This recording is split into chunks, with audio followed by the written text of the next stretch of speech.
7 passos da parada cardíaca. Sim, 7 passos que você deve saber. Você já é profissional da área da saúde ou você é estudante da área, você tem que saber esses 7 passos. São 7 passos fundamentais que vai fazer total diferença no seu atendimento. Antes de eu explicar esses 7 passos, deixa eu me apresentar. Eu sou o Leopoldo Graminho, eu sou técnico de enfermagem, mais de 4 anos dentro do centro cirúrgico e com mais de 10 anos na área da urgência e emergência. E vamos logo para o passo número 1. Antecipação é o passo número 1. Sim, a gente tem que se antecipar. A gente tem que pensar. É possível saber se o paciente vai parar?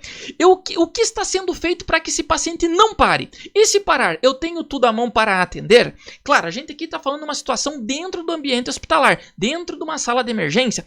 Eu consigo avaliar para ver se o paciente vai parar? Sim, eu consigo saber. Colocando os monitores, eu avaliando ele, eu consigo imaginar que esse paciente vai parar. Vamos pegar um exemplo. Um paciente chegou sangrando muito, ele tem um sangramento exsanguinante. Se ninguém parar esse sangramento, logo ele vai parar por choque hipovolêmico. O paciente, eu olho para o monitor, ele está taquicárdico, o coração dele está aceleradão lá. E ele está com uma pressão arterial baixa. Isso quer dizer o quê? Que é um indicativo de choque. E logo, se eu não fizer nada, esse paciente pode parar. Entre outras tantas coisas que eu tenho como prever sim uma parada. E aí eu tenho que pensar, o que está sendo feito? Já paramos o controle de sangramento? Já foi pensado em drogas? Já foi avisado o médico? O médico já fez a prescrição? Já passou as medicações? Eu sei administrar essas medicações da maneira correta? Tudo isso eu tenho que me antecipar para estar pronto para que seja evitado uma parada cardíaca. Depois a gente vai ter assim, ó. E se parar, eu tenho tudo à mão para atender? Eu tenho que ter tudo disponível. Eu tenho que ter o material de parada, eu tenho que ter tubo, eu tenho que ter laringo, eu tenho que ter o ventilador mecânico disponível, eu tenho que ter o BVM. Tudo isso eu tenho que pensar, tudo isso eu tenho que me antecipar. Então a antecipação da parada cardíaca é muito importante. É fazer uma prevenção com uma antecipação para garantir que dê tudo certo e tenha tudo à mão. Para que se esse paciente parar, eu já vou conseguir fazer o atendimento imediato. Passo número 2. Reconhecer uma PCR. E qual que é o seu ritmo? Sim, você tem que saber reconhecer uma PCR e tem que saber qual o ritmo que essa vítima parou, essa pessoa parou. Lembrando que na rua a gente não tem como saber qual o ritmo que essa pessoa está. Eu não tenho equipamento nenhum. Simplesmente o fato de eu chegar lá na rua, lá numa vítima que está caída no chão, sacudir os ombros dela, ela não responde, ela não respira. Eu sou um profissional da área da saúde, eu sei checar pulso. Fui lá, chequei pulso, não tem pulso, eu começo as compressões. Eu sem equipamento, eu não consigo saber se é choque indicado ou choque não indicado, não sei qual é a situação que ela está ali, por que ela parou, se ela parou por uma situação de taquicardia, fibrilação, assistolia, não tem. O importante é fazer as compressões nesse momento, identificar que ela parou. Já dentro do hospital, eu consigo identificar qual que é o ritmo de parada? Porque a vítima grave dentro do hospital, provavelmente ela vai estar monitorada com os monitores multiparâmetros. Então, eu consigo saber, eu consigo identificar se ela está numa taquicardia ventricular, se ela está numa fibrilação ventricular, se ela está numa atividade elétrica sem pulso ou se ela está numa sistolia.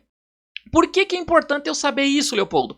É importante eu saber porque muitas vezes o choque, ele vai entrar em situações que ele vai ser prioridade no lugar da adrenalina. Se a gente pensar numa taquicardia ventricular ou numa fibrilação ventricular, de acordo com os protocolos, a gente vai dar prioridade para o choque para depois entrar com a adrenalina. Já ao contrário, se for uma atividade elétrica sem pulso ou uma sistolia, a prioridade é o quê? É a adrenalina, porque nessas atividades elétricas sem pulso ou na sistolia, não tem o porquê dar choque. São 2 ritmos não chocáveis. Então a prioridade vai ser a adrenalina. Já se eu tenho uma taquicardia ou se eu tenho uma fibrilação, a prioridade vai ser o carrinho de parada. Vamos imaginar, a vítima está no monitor multiparâmetros. Eu vi que ela fez uma taquicardia, ela parou. Então o que vai acontecer? Eu vou começar as compressões, alguém ele vai trazer para mim já o carrinho de parada, vai trazer o desfibrilador, vai ser chamado a equipe, vai ser chamado o médico, vai ser chamado o enfermeiro, se você é técnico e está atendendo essa vítima, para fazer o processo. Claro que você já vai se antecipar, lembrando o passo número 1. Você já vai preparando o desfibrilador, você já vai preparando as drogas que vão ser utilizadas. Então é muito importante a gente reconhecer a parada o mais rápido possível e saber qual o ritmo que ela parou, para a gente já ir se preparando para aquele atendimento. Certo? Bora lá, vamos pro passo 3. Passo número 3. Agora a gente entra no foco do negócio ali. A gente vai estar falando dos protocolos. Hoje a gente fala nos protocolos da American Heart Association e a gente fala da SBC. Sociedade Brasileira de Cardiologia. A gente vai ter esses dois protocolos, tá? Da Sociedade Brasileira de Cardiologia e da American Heart. Mas os protocolos da Sociedade Brasileira de Cardiologia, eles estão muito ligados, eles estão muito ali parecidos com a linha da American Heart.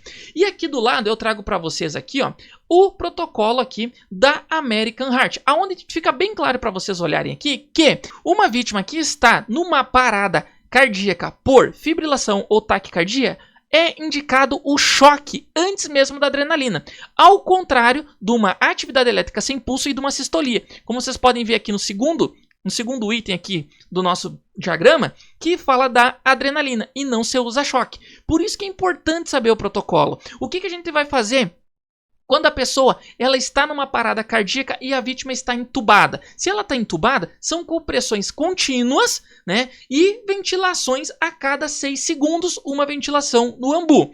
Se eu estou sem via aérea avançada, se esse paciente não está entubado, são 30 compressões para 2 ventilações. Onde é que está descrito tudo isso? Tudo isso está no nosso protocolo, como a gente está vendo aqui na nossa imagem aqui do lado, ó. Tudo isso está discriminado aqui. Isso é um protocolo da American Heart que é utilizado hoje aqui no Brasil. E eu digo para vocês, vocês têm que saber todo esse protocolo. Vocês têm que conhecer ele, tanto o adulto quanto o pediátrico. Então os protocolos, eles vão nos dar o norte da forma de como vai ser atendido. E todo mundo tem que saber o protocolo, todo mundo tem que seguir a mesma linha de raciocínio. Porque senão daqui a pouco vira uma confusão, certo? E existem outros protocolos. Existem protocolos europeus, existe protocolo sul-africano, existe protocolo americano, mas a gente tem que ver o que a nossa instituição ela determina como protocolo. E esse protocolo tem que ser seguido à risca por todos os profissionais para que todo mundo esteja na mesma página. Bora lá, vamos para o próximo passo. Passo número 4. Gente, é fundamental isso aqui. Conhecer os equipamentos, tá? É fundamental, é importantíssimo. A gente vai ter o que aqui, ó?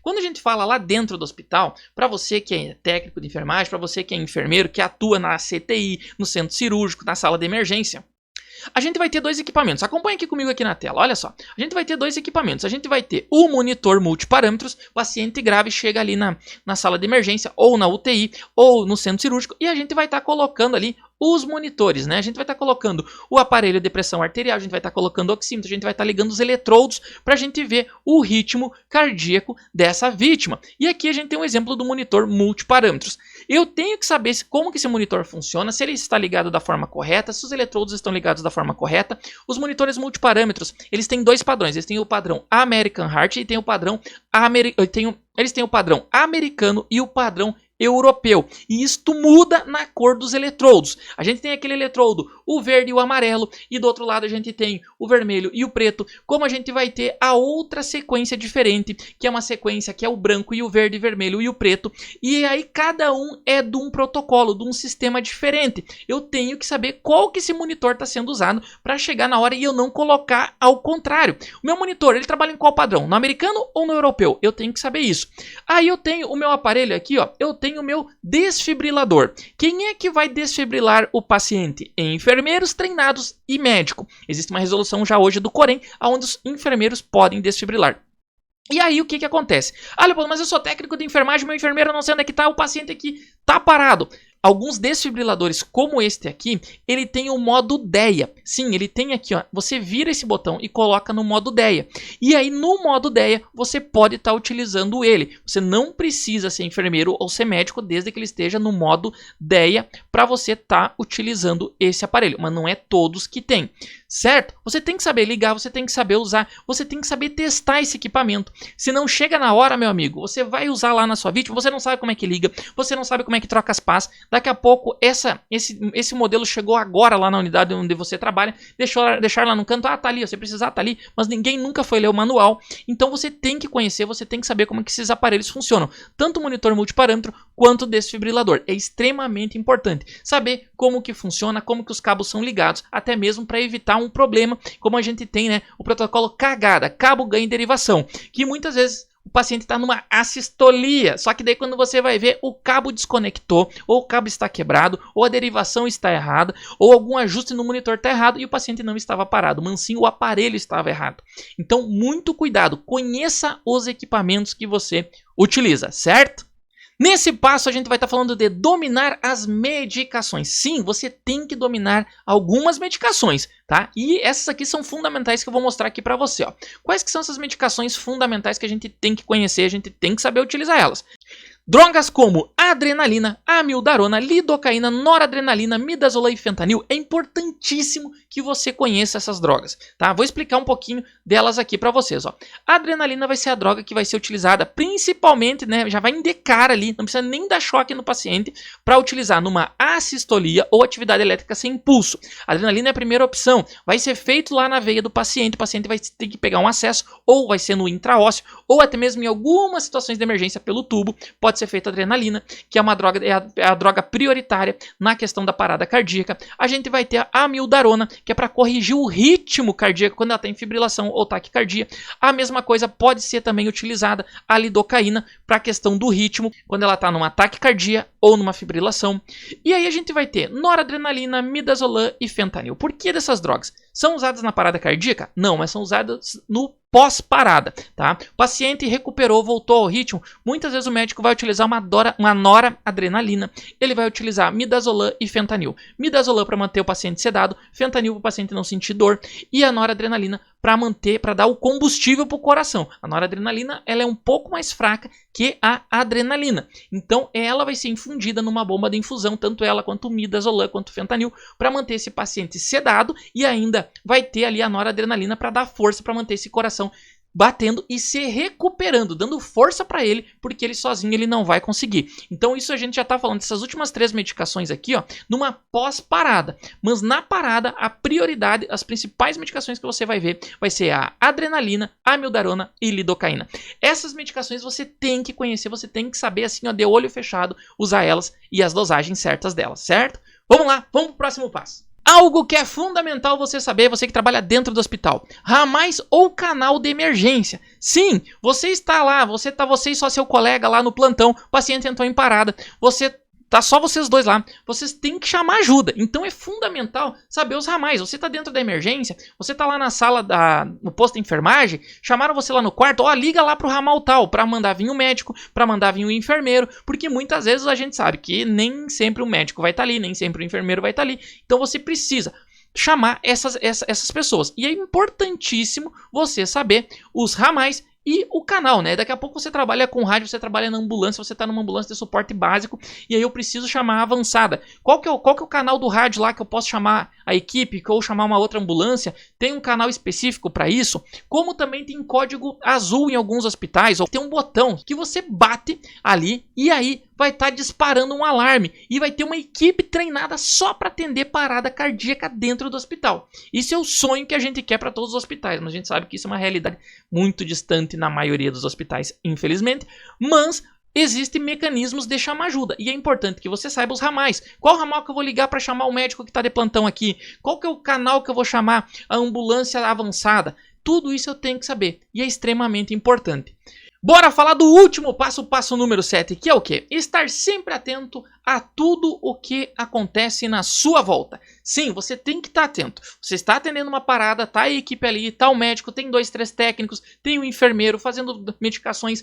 Você tem que estar atento, você tem que estar ligado. Ah, eu tô nas compressões aqui, fica olhando para o monitor, dá uma olhadinha para o médico, vai acompanhando a equipe, vê o que está acontecendo na sua volta, vai desfibrilar o paciente, vê se não tem ninguém encostado na maca, se ninguém tem encostado no paciente. Ajuda as pessoas que estão na sua volta. Ainda mais se você já é uma pessoa que tem um pouco mais de experiência e tem pessoas novas que nunca viram daqui a pouco uma parada cardíaca ali, tome atento, fique ligado para que não aconteça de outras pessoas se machucarem, né? Ou ali mesmo até, às vezes, uma escadinha que a pessoa tá ali na maca ali fazendo as compressões com o paciente sobre o leito. Muitas vezes nós temos que subir em cima de uma escada para poder ficar mais alta. Nem todos os hospitais têm aquelas camas que baixam lá no chão. Então, na escadinha, cuidado para, né? Ah, meu colega vai subir na escadinha, bota o pé ali, calça ali, ou fica atrás dele ali cuidando para ver se ele não vai cair até mesmo. Já fica pronto para você trocar com ele. Mas isso é visão. Ah, eu já vi que o cara ali já cansou, então eu já chego lá, tô aqui perto, ó, quando tu precisar, vamos trocar. A cada 2 minutos os protocolos indicam trocar a pessoa que está fazendo a compressão. Mas a gente sabe que às vezes tem pessoas que em 2 minutos já não estão tudo aquilo, até menos de 2 minutos tem que trocar. Então fica de olho. Tudo isso é importante, é cuidar o que você está fazendo, muita atenção com os fárfuros cortantes, né? Daqui a pouco tá usando agulha ali, seringa para fazer medicações, adrenalina e tal, pegar um acesso. Muito cuidado. Tenha visão de tudo que está acontecendo na sua volta. Esses 7 passos são 7 passos básicos que vão fazer a diferença no seu atendimento. Se você é estudante do curso técnico, se você é estudante da graduação, preste atenção, anota tudo isso que eu falei aqui para você, anota tudo bonitinho, bota lá colado na parede e fique gravando isso todo dia, esse passo a passo que eu garanto que vai fazer uma enorme diferença nos seus atendimentos. E não esqueça disso, o amor de alguém pode estar nas suas mãos. Sim, o amor de alguém pode estar nas suas mãos. Então, tenha cuidado, tenha atenção. Procure fazer o seu melhor. E vamos evitar que essa pessoa entre numa parada cardíaca, essa vítima que está lá na sua emergência, que está na sua enfermaria, que está na sua CTI. Vamos evitar o máximo possível, vamos trabalhar com cuidado, vamos avisar quem tem que avisar. E se caso a pessoa entrar numa parada, você vai saber o que fazer. É extremamente importante dominar tudo isso. E para isso, a única maneira é estudar. E eu garanto para vocês que aqui no nosso canal você vai encontrar tudo isso e muito mais. E não esqueça dessa frase: o amor de alguém pode estar nas suas mãos. Forte abraço e não se esqueça, se inscreve no nosso canal. Gostou desse vídeo? Compartilha e nos ajuda a alcançar mais pessoas.